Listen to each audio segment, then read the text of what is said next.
presiden yang bernama Fahira Idris, saya kan cuma berdua bersaudara.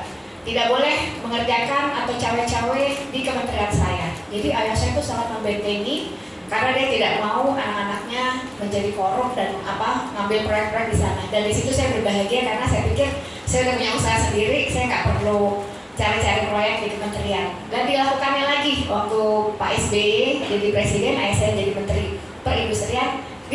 Tulis lagi hari pertama, Fahira Idris bersama suaminya, dilarang masuk ke wilayah kementerian untuk mengerjakan proyek-proyek. Jadi ayah saya sangat-sangat keras terhadap anaknya, dan saya bersyukur tapi sampai ayah saya meninggal, ayah saya tidak pernah terjadi kasus korupsi. Alhamdulillah, saya bersyukur. Nah terus kemudian saya asik berdagang ya waktu usia 20. Nah waktu usia 30 saya mulai tertarik menjalani kegiatan-kegiatan sosial Mbak Syifa. Jadi tiap ada gempa pertama, dulu kan kadang-kadang ada gempa di Jogja, itu masa-masa saya umur 30-an tuh, gempa di Padang, itu hari kedua saya udah bikin tenda biasanya di sana. Saya senang gitu, saya senang sekali mengadakan kegiatan sosial, mencari bantuan dan mendistribusikannya. Nah tiba-tiba di usia 40 tahun, jadi saya setiap 10 tahun tuh mengalami perubahan-perubahan ya. 40 tahun tiba-tiba kita diperkenalkan dengan medsos yang namanya Twitter. Ada yang pengguna Twitter? Di sini ada nggak? Ada Facebook ada ya. Nah kan kalau medsos ada Facebook, Twitter, ada Instagram. Jadi dulu saya masuknya melalui Twitter dulu nih. Nah disitulah mata kepala saya terbuka ya, saya kaget begitu melihat selama ini terlalu asik berdagang, selama ini terlalu asik berkegiatan sosial tapi nggak tahu ke kondisi negara. Nah disitulah saya mulai tertarik gitu ya. Saya kaget sekali, banyak sekali permasalahan-permasalahan yang terjadi di DKI Jakarta. Dan terutama saat itu permasalahan yang saya soroti adalah masalah miras. Jadi Indonesia 70 tahun tapi belum pernah punya undang-undangnya. Sedangkan kalau narkoba kita sudah punya BNN. Jadi kalau ada apa-apa kan BNN yang ngurus. Tapi kalau miras saya lihat kok tidak ada perhatian khusus dari pemerintah. Ternyata memang banyak tarik ulurnya dengan para pengusaha yang ingin menginvestasikan uangnya ke dalam minuman keras. Makanya kita masih punya perpresnya.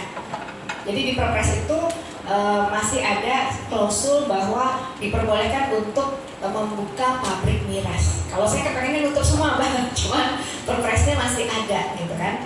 Akhirnya saya menggunakan Twitter itu sebagai platform saya mencari dukungan. Saya bilang teman-teman ini ada kejadian seperti ini gitu kan. Akhirnya saya bikin FGD-nya dan lain sebagainya.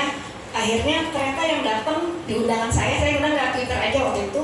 Ternyata yang datang wakil ketua MPR Pak Lukman waktu itu dari kalau nggak salah P3 ya gitu. Akhirnya kita sama-sama bikin gerakan namanya Gerakan Nasional Anti Miras. Saya kebetulan jadi ketuanya. Jadi saya ini udah 12 tahun perang sama miras ya. Banyak yang saya lakukan terkait edukasinya kepada anak-anak ya. Terus kemudian saya mengawal daerah-daerah yang ingin memiliki perdanya. Jadi misalnya Cirebon pengen punya perda, nanti saya kasih advokasi dan lain sebagainya, sehingga banyak daerah-daerah sekarang alhamdulillah sudah punya perdanya, gitu kan. Nah terakhir 2016 prestasi saya akhirnya berhasil menggolkan kepada Pak Menteri, tapi kesian Pak Menterinya setelah itu dipecat gara-gara saya minta negara ini supaya punya peraturan, karena kalau kita ke Inggris, kalau kita ke Singapura, kita ke Malaysia itu orang yang berKTP Islam nggak bisa beli bir, nggak bisa beli minuman keras. Di Indonesia ini kita, semua agama nggak ada larangannya. Nah tapi di Singapura kalau kita tidak menunjukkan KTP ya berusia 21 tahun nggak akan boleh. Kalau kita di Indonesia ini, bahkan saya miris ya, saya punya anggota kerja di 7-Eleven. Ngadu sama saya, Bu Fahira, jam 9 pagi baru buka, ada anak SMP pakai celana pendek, yang SMP kan celananya pendek tuh. Masuk, dia mau beli bir 6, rupanya temannya nunggu di luar. Dia bingung, sebenarnya hati nurani dia nggak mau menjual. Dia tanya sama manajernya, Pak, gimana nih Pak, anak SMP mau beli miras. Ini boleh apa enggak nih? Bayangin tuh, saking gak ada aturannya. Tahu nggak apa jawaban manajernya? Kata manajernya, jual aja, kita belum masuk target nih uang hari ini. Nauzubillah min dzalik. Jadi kadang-kadang ya itulah, karena belum punya undang-undangnya, jadi orang tuh masih sembarangan. Jadi sekarang ini mohon doanya adik-adik ya, saya sudah berjuang satu langkah lagi nih. Saya perjuangan 12 tahun, satu langkah lagi saya ingin Indonesia punya undang-undangnya. Ini saya termasuk yang memberikan input untuk RUU-nya, Mbak Syifa ya. Cuman sayangnya di DPR itu mereka itu masih berantem masalah judul. Saya sampai marah-marah, saya bilang sementara kalian ribut tentang judul, ini anak-anak mati bergelimpangan. Bayangin kalau satu orang mabok nabrak orang lagi jalan bisa 9 meninggal ya. Orang mabok kadang-kadang bisa memperkosa dan lain sebagainya. Makanya saya bilang miras adalah mesin pembunuh karena memang sudah banyak sekali korban-korban akibat miras. Jadi perjuangan saya sampai sekarang dan mungkin kedepannya akan itu terus. Abah belum apa ya, rasanya belum puas rasanya kalau negara ini belum punya aturan yang jelas terkait miras. Itu kemudian yang saya terus lakukan. Nah, waktu saya mau jadi anggota dewan, Bu Syifa, ibu saya sakit keras, Pak. Waktu itu saya belum anggota dewan ya adik-adik. Saya masih orang benar-benar bukan siapa-siapa lah gitu. Saya itu dari kecil, Abah, kalau ibu saya minta apapun, itu pasti saya bilang iya. Misalnya, contoh nih Mbak Syifa, aku mau berangkat ke kantor misalnya mobil, Fahira, Mama mau pinjam mobil, silakan, saya mending naik bajai. Terus misalnya udah mau pergi, Fahira, antar Mama ke dokter, padahal saya mau rapat, saya mendingan tinggalin semuanya, ibu saya utamakan. Nah, pada suatu hari, artinya permintaan ibu saya itu enggak, bagi saya belum terlalu berat-berat, pasti saya semua yang dia minta saya selalu iakan. Nah, pada saat beliau sakit keras, itu tetangga beliau kan suka nengokin tuh Abah ya.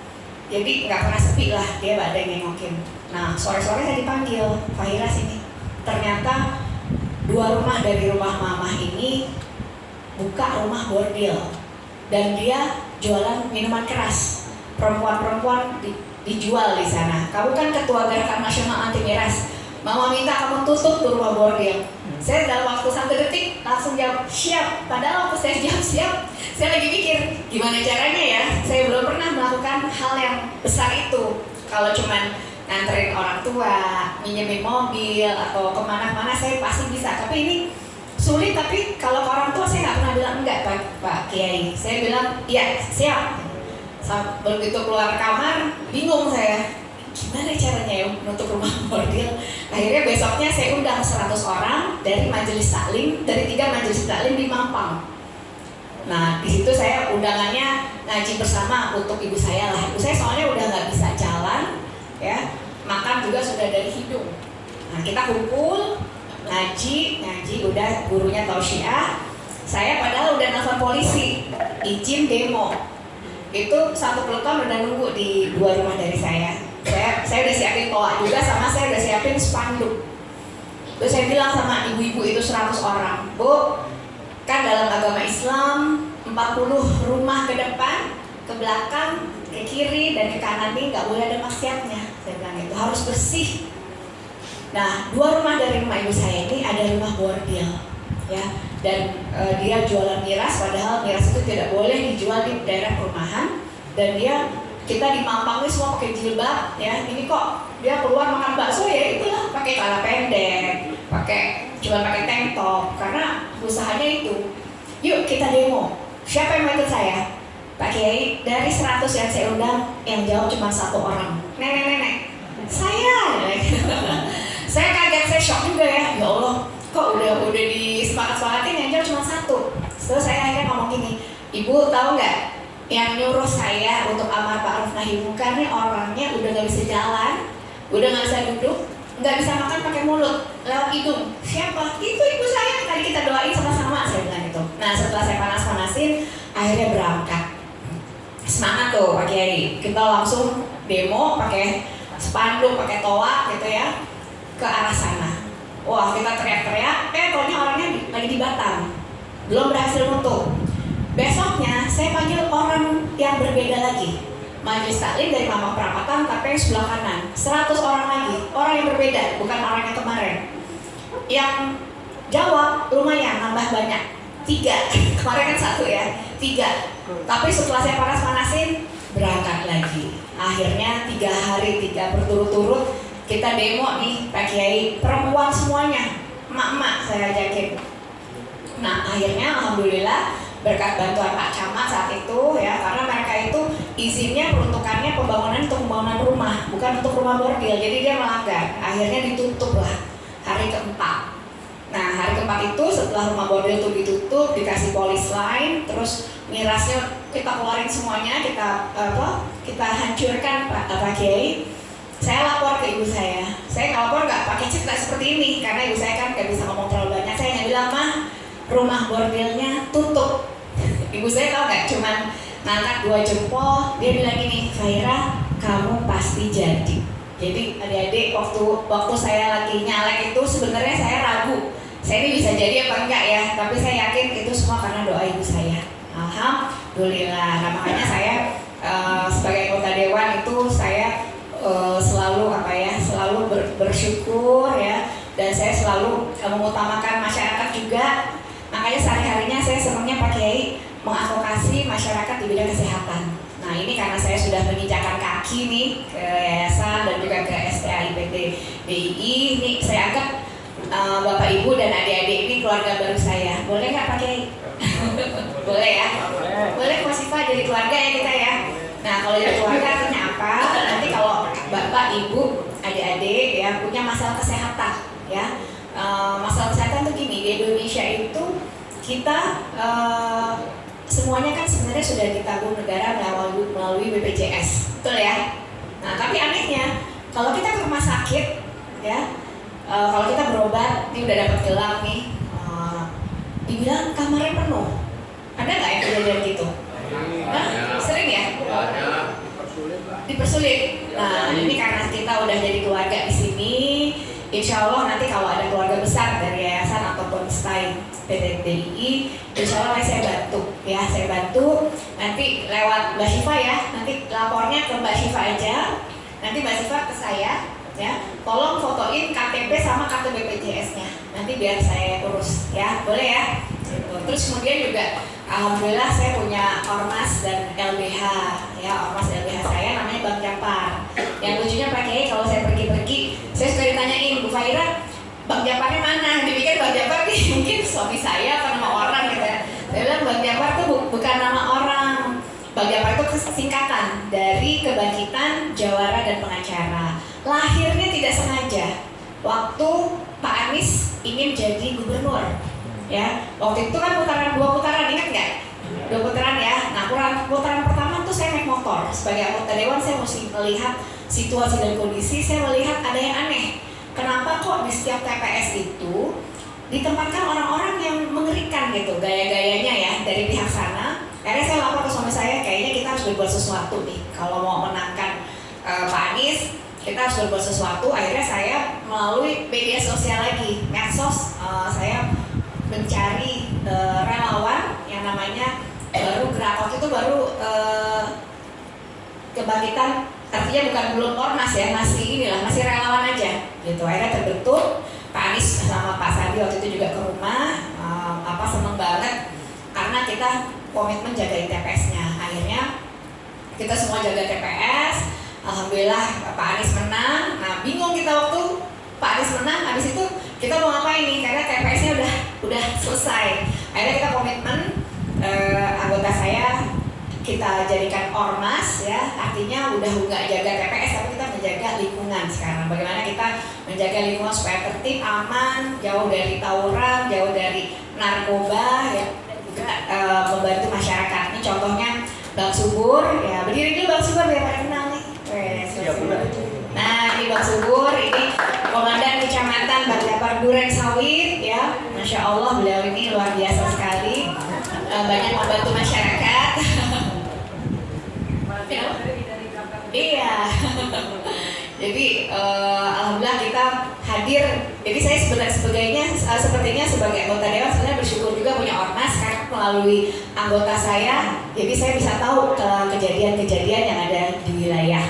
Nanti kalau adik-adik ada yang mau masuk ormas saya boleh dilarang.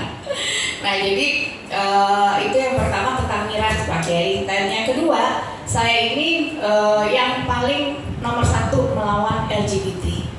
Kenapa sih saya keras melawan LGBT? Bukan terhadap orangnya, karena secara nyata orang-orang itu ada sekitar kita. Kemarin kalau kita lihat SCTV atau TV One bilang katanya di DKI-nya ada berapa ratus ribu. Yang paling banyak itu DKI, Jawa Barat, Jawa Timur, Jawa Tengah, sama Sumatera Barat. Itu termasuk banyak. Nah, kalau saya itu yang saya perangi adalah propagandanya. Propagandanya artinya apa? Saya nggak mau Indonesia ini mensyiarkan terkait LGBT, karena LGBT itu terbukti menular. Jadi saya minta tolong pada adik-adik yang ada di sini ya, jangan sampai terpapar LGBT. Karena apa? LGBT itu pakai di Amerika tahun 50 ya, itu orang yang LGBT masuk penjara. Ya, artinya karena adanya terjadi penyimpangan seksual itu ditindak pidana masuk penjara.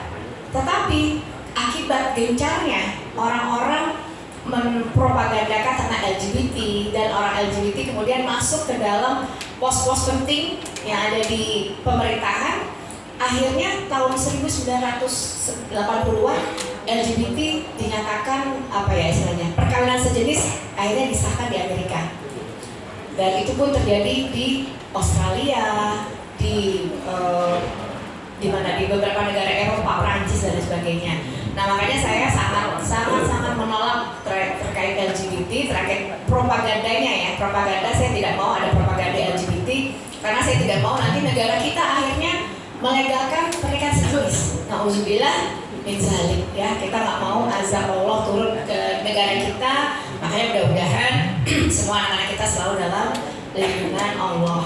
Saya sangat mensupport ini yayasan maupun STKIPTDII Mbak Syifa ya. Saya banyak memantau melihat prestasi-prestasi yang diukir oleh para mahasiswanya. Oleh karena itu dengan rasa hormat saya ingin memberikan kepada yayasan dan juga kepada Mbak Syifa piagam penghargaan dari DPD RI ya. Yang pertama saya berikan kepada atas nama negara, lembaga DPD RI memberikan piagam penghargaan khusus kepada yang terhormat Yayasan Pesantren Islam Yapis Al Utsmaniyah PDD. Bukakan untuk yayasan ya Mbak Syifa ya. Yang penting Pak Kiai terus sehat, terus semangat. Yang kita abadikan Pak Kiai, senyum, tetap semangat. Maju lagi, maju Mbak Ari. Maju aja Mbak Ari. Kameramen maju ini karena kita mau cetak ini. Senyum. Selanjutnya ini Bu, buat pribadi Pak Kiai atas nama negara juga penghargaan kepada Kiai Haji Said Hamidan LC. Ini tadi buat lembaga itu Pak Kiai. Bismillahirrahmanirrahim. Dengan penuh hormat dan rasa bangga saya berikan piagam penghargaan di Utsmaniyah. Pak Kiai, terima kasih banyak atas dedikasinya dalam menjaga akidah dan akhlakul karimah umat. Semoga Allah Subhanahu wa taala senantiasa melimpahkan berkah dan jalan kemudahan dalam menjalankan tugas-tugasnya. Amin.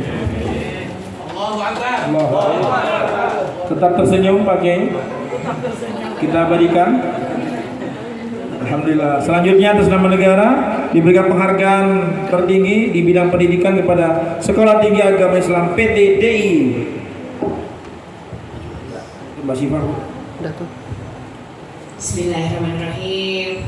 Dengan penuh hormat dan rasa bangga saya berikan piagam penghargaan DPD RI kepada Sekolah Tinggi Agama Islam PTDI ya. Terima kasih Mbak Syifa, mujahidah yang luar biasa. Semoga banyak lahir mujahid dan mujahidah yang luar biasa dari Sekolah Tinggi Agama Islam PTDI. Amin. Kita berikan Mbak Syifa giginya, senyum. Tetap tersenyum. Alhamdulillah. Selanjutnya atas nama negara diberikan penghargaan kepada tokoh pemuda Ibu Syifa Awaliyah SPDI SYMM. Bismillahirrahmanirrahim.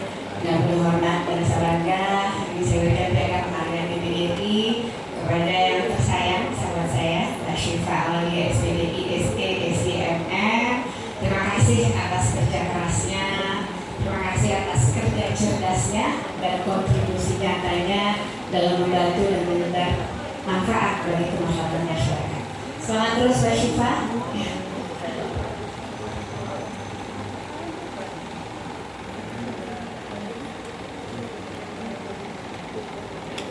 Dan ini juga insya Allah nih Pak Kiai mau donasi sedikit boleh nggak? Boleh banget. Boleh banget. Mulai dari diri dulu ya. Kenapa sedikit Bu Faira, yang banyak aja. Ya. Pak Kiai dulu ya. Waduh. Pak Kiai. Ini buat nambahin granit lah ya kira-kira gitu ya. Alhamdulillah.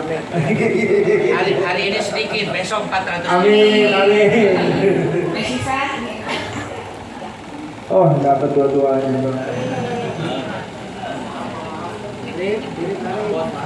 Kata abang nggak bisa dibagi-bagi, kebanyakan. KTP-nya aja supaya namanya nggak salah berdasarkan KTP ya. Kalau oh ada ya. Kalau ini anak-anaknya ada yang di ini nggak apa ya organisasi apa di sekolah? Ada BEM-nya atau apanya? Senatnya. Nah untuk anak-anak yang di senat ini saya juga ada piagam khusus untuk pemuda. Boleh ya? Ada berapa orang pengurusnya? 20. Oke, nanti dikumpulkan datanya, KTP-nya ke Ibu Syifa. Ya, insya Allah nanti kita akan kirimkan. Pesan saya kepada adik-adik adalah pertama, yang penting kalau hidup mau selamat ya adik-adik, pertama bakti kita kepada orang tua itu harus kita perhatikan betul. Terus kemudian mumpung masih muda ya, tanya pada diri sendiri, passion kita apa sih? Kita senangnya apa nih? Misalnya adik tinggal di mana? Tinggal di mana? Sungai Bambu. Coba lihat di Sungai Bambu keadaan seperti apa. Misalnya namanya saya panggilannya Nabila. Nabila melihat bahwa oh di Sungai Bambu ini kok kayaknya sampahnya kok terlalu banyak ya. Nah, gimana caranya Nabila bersama temannya bikin satu gerakan, kan sana ada Karang Taruna dan lain sebagainya, bikin gerakan sosial apa nih untuk wilayahnya. Jadi kalau memulai sesuatu itu, mulai dari yang kecil dulu. Insya Allah lewat perjuangan-perjuangan kecil yang dilakukan adik-adik itu akan membuahkan hasil. Saya juga boleh cerita lagi nggak Pak Kiai? Jadi gini, pada suatu hari ya, waktu itu Lebaran hari ketiga, ya. Lebaran hari ketiga itu di rumah saya nggak ada supir, nggak ada pembantu, ya. Tiba-tiba di Twitter, ya, ada orang nge-tweet, ya.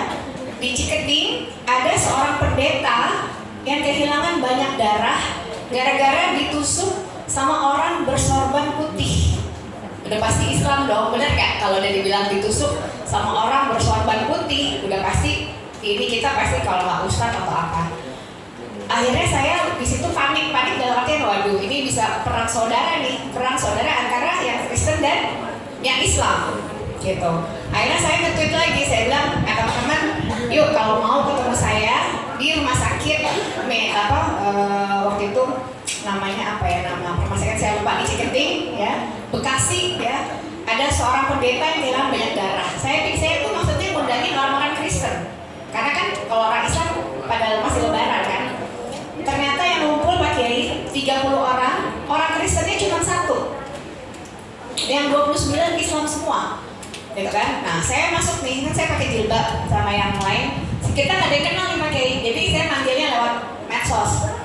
Begitu sampai di rumah sakit, saya langsung ke meja penerima dari orang-orang gereja yang pendetanya diketusuk dan kehilangan banyak darah. Saya bilang ini sama mereka, Assalamualaikum, salam kenal, saya Pak Idris, saya masih belum siapa-siapa lah saat itu ya, belum anggota dewan juga.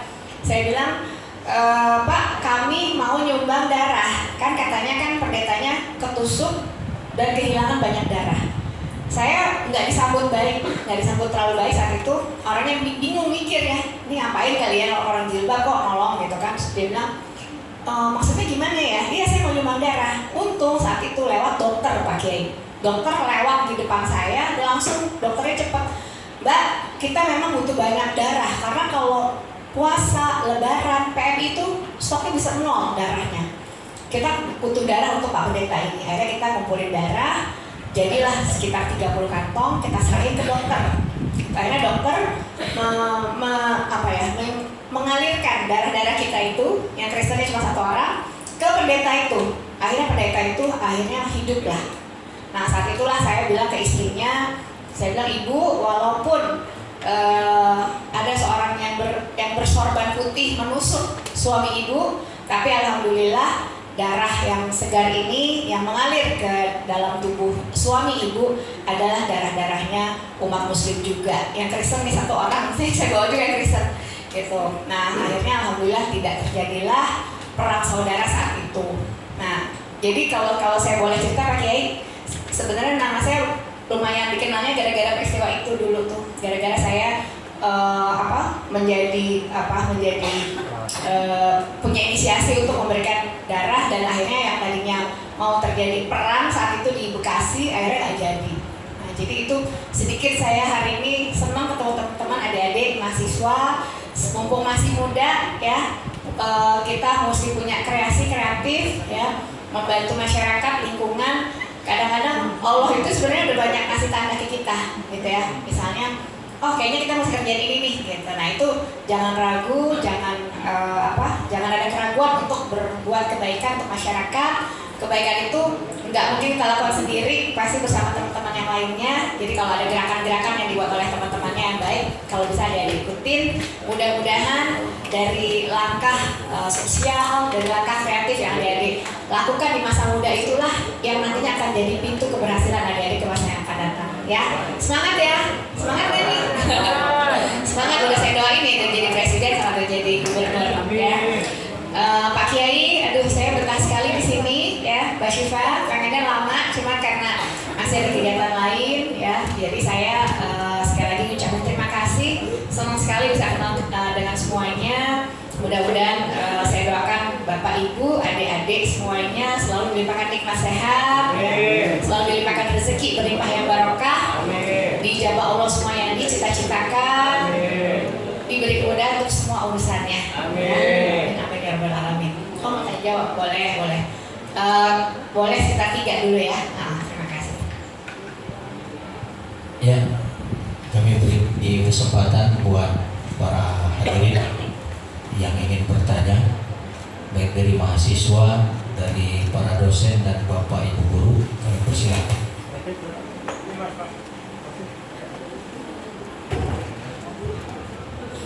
Assalamualaikum warahmatullahi wabarakatuh. Selamat siang, selamat sore Ibu Haja Fahira Idris, SE beserta jajaran kampus dan yayasan, para pendidik, para mahasiswa, para tokoh masyarakat. Perkenalkan, nama saya Pak Royani atau disebut Bang Roy. Saya tinggal jauh Bu di Kedoya Selatan, Kebon Jeruk, Jakarta Barat. Bismillah, sebenarnya pengen tahu lebih dekat kepada Ibu Fahira yang selama ini saya lihat di media massa maupun di Twitter yang sering beliau gaungkan. Jargon beliau adalah Bang Japar dan ketegasan dan kelugasan beliau di dalam menyelesaikan sebuah masalah di dalam masyarakat. Nama saya Royani, aktivitas saya Bu Haja. Kebetulan memang saya baru masuk di stay ini jalur FKDM. Kemudian aktivitas saya, dan memang saya sebagai ketua RT juga di tempat saya, ketua RT di Kedoya Selatan, Kebon Jeruk, Jakarta Barat, dan diamanahkan juga sebagai ketua Masjid Al-Muhajirin di tempat saya. Saya sangat berterima kasih dan bangga sekali tadi saya disampaikan oleh Pak Kiai dan Ibu Fahira. Saya melihat dua ini adalah memiliki semangat juang ya, semangat dakwah yang kuat. Mudah-mudahan ini terwarisi juga oleh mahasiswa yang ada di stay PTD ini.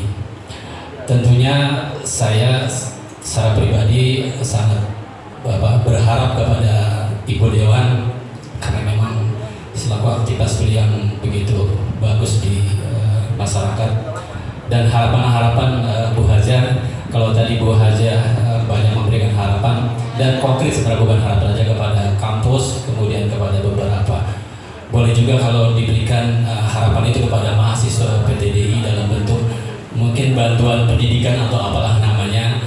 Dan memang kita sebagai mahasiswa, terutama saya juga aja sebagai mahasiswa jalur FKDM, sebagai kepala rumah tangga, juga sebagai ya di tengah masyarakat gitu, sebagai membantu di masyarakat. Mungkin saja ada program-program yang meringankan kepada kita sebagai mahasiswa, mungkin supaya kegiatan kita di kampus ini bisa berjalan dengan lancar. Dan mohon juga kepada pihak kampus, mudah-mudahan saya bisa diberikan izin bisa selesai Pak Haji Kiai untuk kuliah selama kegiatan di sini. Mohon maaf Kiai kalau saya lancar. Bila itu hidayah. Assalamualaikum warahmatullahi wabarakatuh.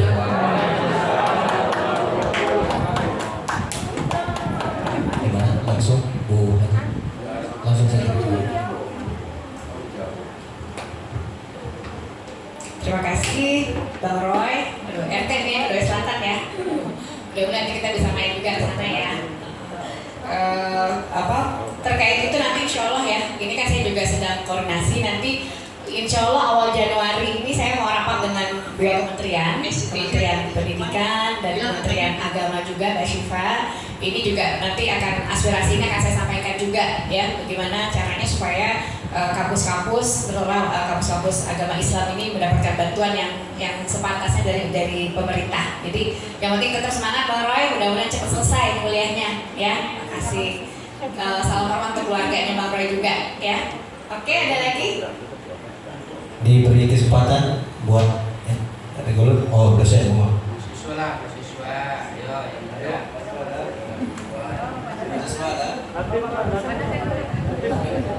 Baik, terima kasih Bu Fahira. Kalian segera sampai langsung poinnya saja Ibu ya. Tadi ada dua garis besar tentang terkait miras dan Nur Arifuddin SIPM SOS. Nur Arifuddin SIPM SOS.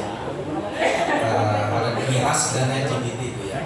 Kalau bisa ada tambahan satu lagi itu korelasinya sih tentang AIDS dan IDU, intoxicasi drug user ya. Dan pernah kesempatan 1,5 tahun di Lembaga Pembinaan Pendidikan Ahmad Jaya, sehingga HIV AIDS lah itu ya. Artinya tambahin anti perzinahan misalnya gitu. Jadi antara LGBT, free sex gitu kan, anti. Nah, itu kayak 3 poin itu saya rasa kalau sudah penyakitnya itu luar biasa. Kalau miras itu kan di dalam pidana Islam itu masuk pidana berat ya. Dalam ada mata kuliah saya jadi dengan yang dari LGBT itu masuk pidana berat, bukan pidana ringan, bukan dikiring, bukan tapi pidana. Nah, cuma kan di KUHP kan seperti apa? Apa nggak tahu yang KUHP yang sekarang apakah diakomodir tidak, itu saya rasa dengan 3 itu bisa gerakannya itu alhamdulillah bisa, insya Allah akan sangat berefek ke kesehatan masyarakat. Mungkin itu Bu Fahira. Terima kasih. Assalamualaikum warahmatullahi wabarakatuh. Waalaikumsalam. Masya Allah luar biasa Pak Nur Arifuddin. Terima kasih banyak ya aspirasinya. Ini memang kita ke depan ini dengan artinya gini, kita ini penuh tantangan ya, challenge kita di mana IT sekarang sudah makin maju, tapi justru juga masuk hal-hal buruk di mana mudah sekali anak-anak kita ini mengakses masalah-masalah pornografi ya. Terus kemudian juga yang akhirnya cenderungnya itu nanti ke perzinahan. Nah, yang adik-adik saya cuma titip pesan aja ya. Saya punya teman namanya Ibu Eli Salman. Pernah dengar kan Ibu Eli Salman? Belum ya, dia itu ahli dia psikolog. Nah, dia mengatakan bahwa hati-hati jangan sampai adik-adik ini ya sejak muda ya. Ini siapa nih? Fokus dulu nih, Mbak. Mbak, jangan ngobrol dulu. Kita fokus dulu ya. Saya nggak lama, 2 menit ya. Oke. Jadi adik-adik jangan sampai adik-adik sejak dini ini terpapar pornografi. Kenapa? Kalau terpapar pornografi ya, ada bagian dari otak di sebelah kiri di atas alis, korteks namanya, ini rusak. Ya, rusak akhirnya apa? Kadang dia sudah tidak bisa lagi membedakan antara yang baik dan benar ya, sopan tidak sopan ya. Nanti zina juga dianggap hal yang biasa. Jadi mari lindungi diri kita, tahan diri kita. Kadang-kadang yang namanya pornografi itu bisa lewat. Kadang-kadang kita nggak niat suka lewat, Pak. kadang-kadang saya kesal juga beli berita tapi isinya di bawahnya itu iklan-iklannya yang aneh-aneh. Kalau bisa hindari, gak usah diklik ya. Jaga diri kita, jaga hati kita, jaga otak kita. Jangan sampai otak kita, konteks kita ini merusak hanya gara-gara pornografi yang akhirnya kita menjurus ke perzinahan. Semangat ya, Tarif. Oke, satu dari mahasiswa sebelum saya pulang karena saya ada. Ya, silakan. Guler, mahasiswa Guler.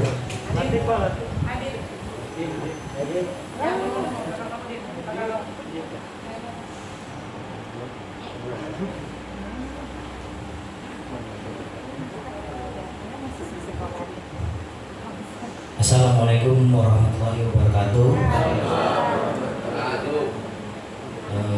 Yang saya hormati Bu Hajah Fahira Idris, saya ingin menanyakan Pak Jamil Ma'ruf. Saya ingin menanyakan, di setiap wilayah pasti ada permasalahan ya. Cuman kita memang kendalanya kalau permasalahan itu kita lapor itu selalu mentok. Contoh RW mentok, polisi bakal mentok gitu ya. Apalagi saat ini polisi itu kurang berpihak sama muslim gitu. Nah, dengan adanya ibu datang kemari, mungkin bisa, bukan saya aja, mungkin setiap wilayah pasti ada yang ingin mengkonsultasikan atau ya mendiskusikan masalah di setiap wilayah. Saya contohnya gitu, bisa nggak secara internal langsung ke ibu atau ke rumah ibu gitu ya. Karena saya pernah di masalah di lingkungan saya itu masalah limbah, yang limbah baunya itu sampai ke rumah saya, ke lingkungan saya, di Tanjung Priok ya, di Polkar ya. Jadi ada limbah satu pabrik yang kalau kena angin laut itu tercium. Mungkin yang tinggal di kampung Muara Bahari atau yang Bahari mungkin tercium ya, mungkin Bu Siva juga mungkin tercium ya Bu ya. Jadi ada limbah minyak itu Bu ya. Saya sudah sempat nelpon ke perusahaannya, saya diajak mediasi gitu, karena ini katanya udah memenuhi standar nih. Tapi kalau memenuhi standar ini tercium. Saya belum analisa efek bahayanya. Cuman saya udah ke perusahaan mediasi udah mentok dengan itu, karena dia buktinya komplit keluar dari surat izin lingkungan segala macam. Akhirnya saya ke RW di saya juga ke RW juga mentok, karena RW juga bilang aduh itu udah banyak backup-nya dari segi polisi, dari segi premannya, susah jadi saya. Nah mungkin ini kan baru saya, mungkin di daerah-daerah lain, di wilayah-wilayah lain juga ada permasalahan pasti gitu. Nah mungkin kalau misalkan saya pernah juga WA waktu zamannya Pak Ahok ya, cuman nggak ada balasannya. Waktu itu saya udah lama itu, Pak Anies belum jadi gitu. Cuman permasalahan ini kan cuman saya kalau ke tingkat DPD itu nggak ada linknya gitu. Nah alhamdulillah dengan acara silaturahmi ini Ibu Hajah Fahira mungkin atas izin Allah gitu ya, bertemu dengan kita semua ini yang ingin membahas masalah-masalah yang ada di wilayah-wilayah kita ini. Terima kasih Bu. Assalamualaikum warahmatullahi wabarakatuh. Waalaikumsalam. Terima kasih Mas Jamil Ma'ruf ya. Ambil kuliah apa nih sekarang jurusannya? PAI ya, Masya Allah. Nanti tadi udah dapat souvenir belum dari saya? Udah ya. Nah itu hand sanitizer sama masker. Cuma yang jadi hilangin kartu nama saya. Di situ ada nomor handphone, bisa WA, janjian ya. Nanti kita urus kalau untuk masalah lingkungan nanti bisa ke dinas lingkungan hidup ya. Kalau perusahaan nanti kita bisa surati juga ke kantor dinas tenaga kerjanya ya. Terus kemudian kalau nggak tuntas nanti saya akan kirim ke Kementerian LHK, kebetulan partner saya juga di DPDRI ya. Jadi semangat, saya senang sekali Jamil punya kepedulian terhadap lingkungannya ya. Terus dipupuk kepedulian itu ya. Jalannya pasti terjal ya, kayak saya perang kamera sebagai kiai 12 tahun gak gampang, nggak tiba-tiba 12 tahun saya langsung terkenal. 12 tahun itu saya meniti dari saya nggak kenal siapa-siapa, dari saya nggak punya siapa-siapa, tapi akhirnya alhamdulillah mendapatkan perhatian dari banyak orang dan akhirnya jadi gerakan. Jadi mudah-mudahan nanti saya juga bisa bantu ya walaupun tidak bisa menjanjikan ya, tapi kita ikhtiar. Yang penting kan orang kan ikhtiarnya, mudah-mudahan bisa menyelesaikan ya. Nanti tolong buat semacam WA-nya dikirim ke saya, nama perusahaannya apa, lokasinya di mana ya, supaya saya bisa lebih fokus ke bantunya. Oke? Ya. Oke Bapak Ibu sekalian, ini karena saya ada janji lain nih Bu Syifa, nanti kapan-kapan insya Allah kita ngobrol-ngobrol lagi ya. Semangat adik-adik ya, mudah-mudahan jadi pribadi-pribadi yang hebat dan yang penting bermanfaat bagi agama, umat, dan bangsa. Terima kasih. Wassalamualaikum warahmatullahi wabarakatuh. Waalaikumsalam warahmatullahi wabarakatuh. Terima kasih kepada Ibu Hajah Fahira Idris SDMH yang sudah menyampaikan pesan dan kesannya dan juga sudah menjawab beberapa persoalan masyarakat dan mahasiswa. Yang inti beliau sampaikan diantaranya adalah tentang polemik miras dan LGBT. Baik, karena waktu yang membatasi kita, maka kita tutup acara kita. Namun sebelum ditutup akan dibacakan dipandu doa, insyaallah dipimpin oleh Bapak Ustadz Sugianto SAG. Kepada beliau kami persilakan. Doa nih dapat jalan. Al-Fatihah. Alhamdulillahi wabarakatuh. Bismillahirrahmanirrahim. Alhamdulillahi rabbil alamin arrahmanir rahim maliki yaumiddin. Iyyaka na'budu wa iyyaka nasta'in. Ihdinas siratal mustaqim. Shiratal ladzina an'amta 'alaihim ghairil maghdubi 'alaihim waladdallin. Bismillahirrahmanirrahim. Allahumma shalli 'ala Muhammadin wa 'ala alihi wa sahbihi ajma'in. Hamdan syakirin, hamdan da'imin, hamdan yuafi ni'amahu wa yukafi mazidah. Ya Rabbana lakal hamdu kama yanbaghi li jalali wajhikal karim wa 'azimi sultanik. Allahumma iftah lana hikmatan wansur 'alaina min khazain rahmatika ya arhamar rahimin. Allahumma ighfir lana wa liwalidayna wa li jami'il muslimin wal muslimat wal mu'minina wal mu'minat al ahya'u minhum wal amwat wa ya qadil hajat. Allahumma rabbana taqabbal minna innaka antas samiul alim wa tub 'alaina innaka antat tawwabur rahim. Rabbana atina fid dunya hasanah wa fil akhirati hasanah wa qina adzaban nar. Subhana rabbika rabbil izzati amma yasifun wa salamun 'alal mursalin walhamdulillahi rabbil alamin. Al-Fatihah. Bismillahirrahmanirrahim. Alhamdulillahirabbil alamin. Ar-Rahmanir Rahim. Maliki yaumiddin. Iyyaka na'budu wa iyyaka nasta'in. Ihdinas siratal mustaqim. Shiratal ladzina an'amta 'alaihim ghairil maghdubi 'alaihim waladdallin. Amin. Baik, terima kasih. Selesai sudah acara kita. Mudah-mudahan barokah dan bermanfaat. Saya selaku MC mohon undur diri. Terima kasih dan mohon maaf. Assalamualaikum warahmatullahi wabarakatuh.